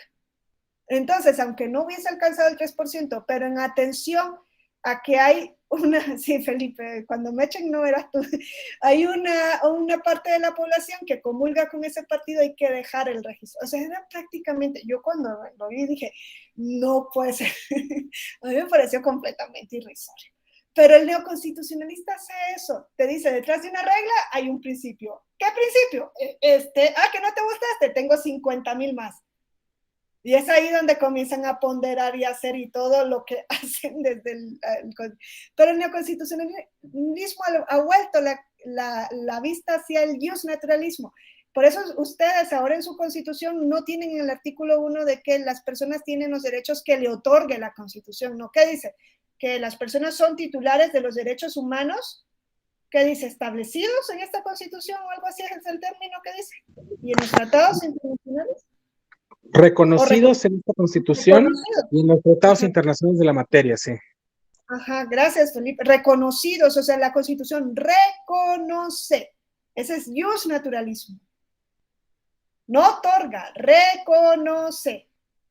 ¿Por qué? Porque pues se dieron cuenta que tampoco ser positivista resuelve la situación. Pero el justnaturalismo tampoco va ausente del positivismo. O sea, si esos derechos no están ni en la Constitución ni en los tratados internacionales, probablemente, a menos que nos topemos con un juez garantista, como lo ha sido la Suprema Corte y el Tribunal Electoral, es que la Suprema Corte ha desarrollado derechos que no están ni en la Constitución ni en los tratados, o que no estaban en su momento. El libre desarrollo de la personalidad, ¿dónde está en la Constitución? No está en ningún lado. Y la Suprema Corte ha interpretado que ese derecho existe en México a raíz de la dignidad humana. Y del libre desarrollo de la personalidad es que en México se pudo hacer el divorcio incausado, ¿qué más? El uso lúdico de la marihuana, el uso de tatuajes, que ahora estaba viendo que hubo una dependencia, ¿no?, del Ejecutivo que decía que quien llegara con tatuaje o piercing fuera, pues yo no podría haber llegado. No tengo tatuajes, pero sí tengo mi piercing y no me lo voy a quitar. Me resisto y pues a menos que me hubiesen dicho que pues no va a quedar sin trabajo, probablemente ahí la resistencia ya desaparece. Pero la Corte ya dijo, hombre, existe un derecho y está protegido por el libre desarrollo de la personalidad, por la libertad de expresión. Y hay más derechos que se han ido reconociendo a partir del libre desarrollo de la personalidad. ¿Y ese dónde estaba? ¿Dónde estaba eso en la Constitución? ¿Dónde? Pues lo interpretó del párrafo 5º del artículo 1º, que habla de que se prohíbe la discriminación por razón de sexo, edad, origen nacional, étnico y cualquier otro que atente contra la dignidad humana. Y dijo, se habla de dignidad humana. Entonces, de ahí voy a interpretar el libre desarrollo de la personalidad. Yo les decía, es difícil definir lo que es la dignidad humana. No podemos ponernos a definirla, solo sabemos que es una característica, como decía el naturalismo racionalista de los franceses, inalienable de la persona. Es algo que va pegado a la persona, es algo que le pertenece a la persona, que difícilmente podemos extenderlo, como se pretende hoy día, a los animales o a la naturaleza. Porque hoy día se pretende el reconocimiento, ¿no?, de derechos subjetivos a los animales, no como objeto de protección, sino como sujetos de derechos. Es diferente, ¿no? No es que se protege el río para que la persona pueda tener el derecho al río saludable, no, es el derecho del río a ser saludable lo que se protege en muchos países hoy. Pero claro, el fundamento, ¿dónde lo vamos a encontrar? No es en la dignidad, que es prima hermana del naturalismo racionalista, es otro fundamento, hay que buscar otro fundamento. Y cuando avancemos en las generaciones de los derechos, que Omar decía que no comulgaba con ellas, ¿no?, dicen que la próxima es la de los derechos de los robots, de la inteligencia artificial, del resultado de la inteligencia artificial, y no, nos parecerá tontería, pero no es tontería, porque yo siempre les digo también, yo cuando veía Futurama, de pequeña habían esos dibujos animados que se llaman Futurama, a mí me encantaba Futurama, y salía una robotina y un no sé qué onda, y pues caminaban en esas que tienen ahora los aeropuertos, esas bandas eléctricas. Eso no existía, por lo menos en Nicaragua, y yo decía, ¿y eso cuándo va a existir? O peor, es que hacían videollamadas. Yo decía, pero ¿cómo va a ser posible que uno pueda hacer videollamadas o sea, eso es imposible? O habían hologramas, que ahora ya los tenemos. O sea, todo eso va a existir, y vemos todas estas Blade Runner, ¿no?, y todas esas películas que nos hablan de si los replicantes o robots tienen dignidad. Miren, Blade Runner es de las películas de culto, a mi juicio, de las más, o sea, es un tesoro del cine. Te pone de frente con estas cuestiones. Blade Runner lo que nos dice es, ¿y tienen dignidad los replicantes, los robots? Y sobre esto va a girar cuando venga esa generación de los derechos. Van a tener derechos, pero ¿con base en qué fundamento? Si el fundamento de nuestros derechos ha sido el ser humano. Ese es el fundamento de nuestros derechos, ¿no? Al final queremos buscar el fundamento de nuestros derechos. Está en que somos seres humanos. Lo que pasa es que hemos tenido una concepción sesgada de lo que es ser humano. Pensamos que el ser humano es, y me disculpan los participantes, pero eso ha sido así: hombre, cisgénero, blanco, con determinada intelectualidad o posesión. Ese es el que hemos creído que es el prototipo de ser humano titular de derechos. Así nacieron nuestros derechos. Y ahí es donde yo les digo que es la diferencia entre soberanía popular y soberanía nacional. Los estadounidenses hablan desde su constitución de soberanía popular. Los franceses, tras la revolución, introducen el término de soberanía nacional. Ese concepto de nación es un concepto que lo configura Sieyès, un filósofo francés de la época, y él comienza a decir, hay una nación que es un ente abstracto, que está formado por el pueblo, pero es más allá de eso, es el pueblo, las relaciones que unen al pueblo, la tradición en común, su historia, su cultura, su idioma, su religión, el querer tener un proyecto de futuro de todo este pueblo en adelante. Esa es nación. O sea, si nosotros decimos la nación mexicana, salimos a la calle y la vemos, la podemos tocar, esa nación mexicana no es un concepto abstracto, es de creación también revolucionaria.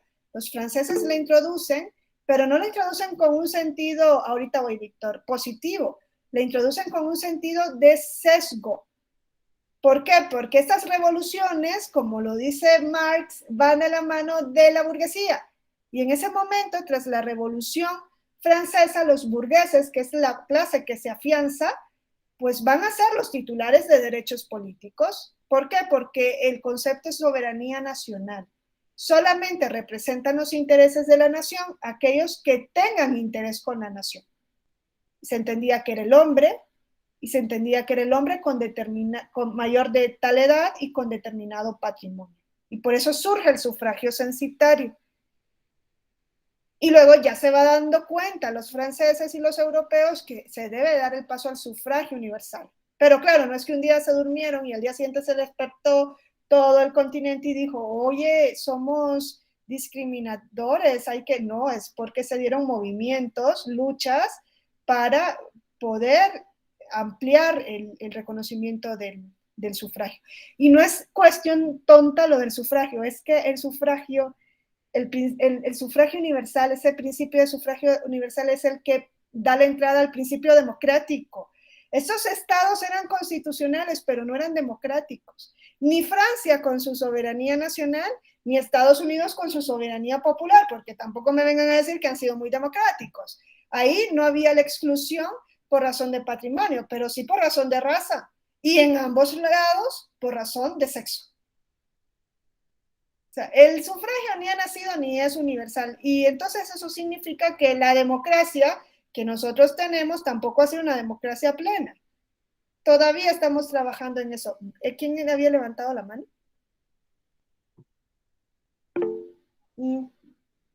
Víctor.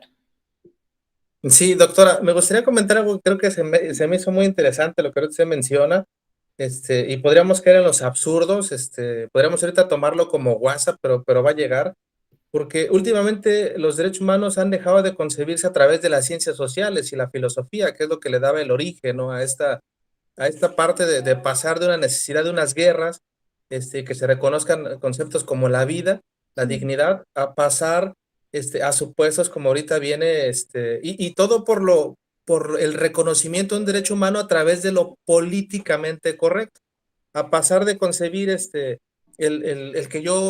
más bien el que yo me concibo como hombre, que se me reconozca siendo mujer, etcétera, a decir soy un hombre y me concibo como un animal, a pasar de yo soy un hombre y me concibo como una persona de 12 años teniendo 40 y entonces yo no cometí violación porque la niña tenía 16 años, entonces ella me violó a mí, me concibo yo como una persona multimillonaria y el Estado debe garantizarme eso, ¿no? Porque bajo el concepto de la concepción y ya se reconoció el hombre siendo mujer, etcétera, y traemos ahorita este tema, ¿no? Que la inteligencia artificial dice, yo quiero tener una familia y quiero que se me garantice. Y vamos a llegar al punto en donde si no ponemos atención en este aspecto, se le va a conceder. Tenemos ahora personas que se casan consigo mismas, tenemos personas que se casan con muñecos, tenemos personas que se casan con fantasmas. Eso yo no lo he visto, ¿eh? O sea, sí, ese es actual. Un fantasma. Ese es actual, entonces creo que si se sigue con el tema de lo políticamente correcto y por quedar bien, por vender, lo voy a otorgar, creo que vamos a llegar a esos complejos que después se van a desvirtuar lo que es la función de los derechos humanos, ¿no? Gracias. Sí. Pues sí, fíjate que yo soy muy liberal en el pensamiento, ¿no? Y con relación, por ejemplo, a la transexualidad o transgénero, sí, pues en eso soy liberal, pero sí me dejas un elemento para la reflexión muy interesante. En algún momento leí eso de que se estaba propugnando por el reconocimiento de si yo tengo, pues eso no creo que sea mal, hombre, yo tengo 40 y pues quiero tener 18. No, y está bien, doctora, pero el derecho, me has dado una buena idea. Voy a decir que está yo bien, tengo 18 años. está bien, pero las trampas que puede tener ya en el tema jurídico, Sí, porque sí. digo, esa persona, la verdad no me acuerdo dónde leí el artículo, esa persona había cometido violación. Entonces le dice al Estado, espérame, yo me concibo como un adolescente de 12 años y la chica que supuestamente yo violé tiene 16. Entonces, y puso a pensar en ese país, a esa corte, ¿no? A decir, híjole, tendrá razón. O sea, ya el hecho de decir tendrá razón, yo creo que estamos cayendo en supuestos absurdos. Digo, Sí. desde mi perspectiva, ¿no? Y le repito ese tema, quiero dejarlo así en el aire, el de lo políticamente correcto, creo que es lo que está echando a perder muchos movimientos, como es el caso de la violencia política en contra de la mujer.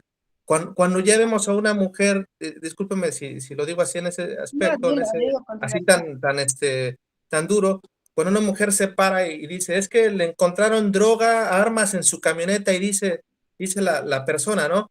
Es que lo que intentan hacer es tumbar el movimiento, están cometiendo violencia política en contra mía y no nos van a tumbar, ¿no? Y el movimiento sigue, espérame, estás cometiendo un ilícito y te defiendes en un valor, en un precepto, en derechos humanos, o la persona que dice, pues yo me concibo como de parte de la comunidad indígena, entonces quiero que se me reconozca el derecho a ser electa, y que se me otorgue por una comunidad, no sé, etcétera, ¿no? Y esas trampas, ese es a lo que quiero llegar, el que Sí. por querer hacer las cosas bien estamos cayendo en las trampas de personas muy astutas. Muchas gracias, Víctor. Muy interesante, ¿eh? La verdad es que no había pensado en esto, pero sí me dejas un tema muy importante para la reflexión. O sea, muy importante para la reflexión, Jorge Rodrigo, pero muy interesante, ¿eh? Gracias. Muy buenas noches a todos. Referente a lo que comentaba el compañero Víctor, creo que el derecho ha dejado de tomar en cuenta las ciencias sociales, incluso a la psicología en este caso, porque sí está bien el reconocimiento de los derechos de identidad sexual, pero ya que te identifiques como animal, que te identifiques como persona menor, pues es pues ya se trata de justificar lo que es trastornos mentales, ¿no? O sea, una cosa es reconocer derechos de identidad que te ayudan a desarrollarte como persona, y sí te lo tiene que garantizar el Estado, a que se trate de legislar sobre personas que tienen trastornos mentales. Entonces, ahí el derecho debe de retomar, como lo dice el compañero Víctor, las ciencias sociales y la psicología para que tenga un mayor enfoque lo que está pasando en la realidad social. Gracias.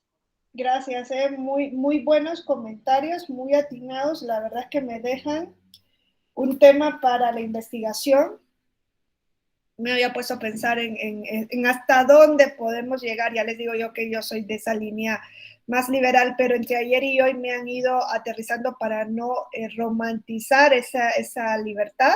Ayer, por ejemplo, di una charla sobre los derechos, les decía, de las personas con discapacidad, los derechos políticos de las personas con discapacidad cognitiva, y a mí me ha parecido siempre maravilloso eliminar las barreras para el voto, pero un profesor de la Universidad de Castilla-La Mancha, no sé si lo ubican, Enrique Belda, él tiene un hijo con discapacidad y me decía, es que Wendy, yo tengo un niño en mi casa que no sabe distinguir entre A y B, y lo nombraron para ser presidente de una mesa directiva de Casilla, porque tras una reforma en España se estableció que todas las personas tienen derechos político-electorales en igualdad de condiciones, sin diferencia de si hay una discapacidad cognitiva en mayor o menor grado. Me dijo, esto es, ¿a qué absurdo llegamos? Ese es el punto, quizá el llegar a lo absurdo, ¿no? pero cómo ponemos la barrera dentro de lo que es racional y lo que es absurdo. La verdad es que entre ayer y hoy me han dejado así como muy buena enseñanza. Y creo que con Miguel cerramos. Muchas gracias, doctora. Muy buenas tardes a todas y todos. Bueno, primeramente comentar que respecto a las personas con discapacidad y personas afrodescendientes, por lo que hace a algunos organismos públicos locales electorales, y en este caso refiriéndome al que pertenezco, que es el Instituto Estatal Electoral de Baja California Sur, se implementó la adscripción calificada. Esto es que los grupos a los que pretende representar mediante su postulación una persona lo reconozcan como tal, como perteneciente a dicha comunidad. En este sentido, también compartirles que se implementaron acciones afirmativas para los distintos grupos de atención prioritaria, entre ellos precisamente la comunidad LGBTIQ+, jóvenes y personas con discapacidad. Quedaron por ahí algunos pendientes para personas adultas mayores y personas migrantes. Esto último debido a que, bueno, Baja California Sur en sí misma pues no tiene como tal, digamos, expulsión de personas migrantes, sino migrantes nacionales que vienen a la entidad de forma temporal a laborar, y en algunos casos se quedan, pues bueno, ya a residir. En este punto en particular, también me quedé reflexionando un poco sobre lo que amablemente comparte el compañero Víctor. Mencionar que, bueno, no coincido en la mayoría de los planteamientos. Me parece que la dignidad humana en este sentido, en los términos que precisamente en su obra Kant nos indica, y debe ser precisamente el fundamento de los derechos humanos reconocidos por parte del Estado, entre los cuales se encuentran los derechos político-electorales. Indicar también que desde el año de 1990 la Organización Mundial de la Salud eliminó a la homosexualidad como una enfermedad, y por lo tanto también aquí podríamos agregar el concepto a libre desarrollo de la personalidad. O sea, cada persona tiene derecho a hacer su libre proyecto de vida en tanto no afecte los derechos de los demás, y corresponde al Estado garantizarle que pueda hacer con su vida pues dicho proyecto, ¿no? Es decir, todos los elementos en igualdad de circunstancias que cualquier otra persona. También no coincido con lo que se menciona respecto a la violencia política contra las mujeres en razón de género. Es un concepto recientemente incorporado y que ha costado muchísimas luchas a las compañeras feministas, y bueno, me parece que el contexto, aun y cuando se trata de denostar y se trata de mostrar lo negativo mediáticamente, pero las cifras ahí están. O sea, el contexto de pandemia ha exacerbado la violencia doméstica en contra de las mujeres. Los feminicidios siguen a la alza, continúa la impunidad, y mencionar en este caso que por un hecho aislado que, bueno, no corresponde en este espacio calificar si es cierto o no, máxime que no contamos con los elementos, pero por un hecho aislado de una mujer que probablemente fue detenida, así lo entendí, con posesión de algunas drogas, desacreditar toda la lucha histórica que han tenido las feministas, me parece sumamente arriesgado y aventurado, por decirlo de forma lo menor. Es cuanto. Muchas gracias, Miguel. Muy interesante también tu participación. Entiendo entonces que la autoadscripción no fue solamente solicitando un expediente médico, sino la pertenencia al grupo, o sea, que realmente represente, tenga alguna función de representatividad dentro del grupo.